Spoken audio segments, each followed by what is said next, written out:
मनसे अध्यक्ष राज ठाकरे यांनी पत्रकार परिषदेत मनसे पदाधिकाऱ्यांना आवाहन केले।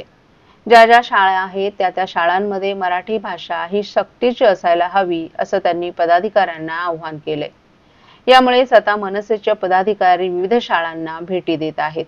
ठाण्यातील मनसेचे पदाधिकारी रवींद्र मोरे यांच्या नेतृत्वाखाली पाचपाखाडी परिसरातील सरस्वती महाविद्यालयात एक निवेदन देण्यात आलं।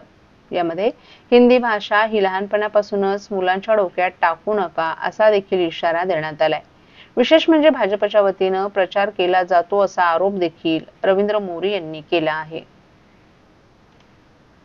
जाहीर आवाहन केलंय की ज्या पद्धतीत हे सरकार खोटं बोलतंय, एक साइडला केंद्रातून मराठी भाषेचा अभिजात दर्जा दिला जातो आणि नंतर हिंदी भाषेला परत पुढे रेटतायत वेगळ्या याने, तरी कुठेतरी थांबलं पाहिजे म्हणून सन्माननीय राजसाहेबांनी आज पत्रकार परिषद घेऊन आम्हाला सगळ्यांना महाराष्ट्र सैनिकांना त्यांनी आदेश दिलेत की सगळ्या शाळेत जाऊन आज तुम्ही फक्त निवेदन हे जे माझे पत्रक आहे ते द्यायचं आहे। त्यानंतर आमचे महाराष्ट्र इथले लोकल आमचे सगळे बघणार आहेत पदाधिकारी की नक्की या शाळेत लहान मुलांना जबरदस्ती केली जाते का। त्यानंतर जर असं का आमच्या लक्षात आलं, निदर्शनास आलं, तर पुढील हे आंदोलन तीव्र असेल। आम्हालाही कळतंय की शाळा आहे, परंतु हे सरकार एका साईडला सांगताय महाराष्ट्र गव्हर्नमेंट की आम्ही मराठी माणसाचं सरकार आहे। अरे नक्की मराठी तुम्ही सरकारात हे नक्की काय तुमचं चाललंय? दुसऱ्या साईडने काय चाललंय? हिंदी भाषिकने एवढा का तुम्ही हे करताय, त्यांच्यासाठी गाजरं देताय, त्यांना मोठे करताय?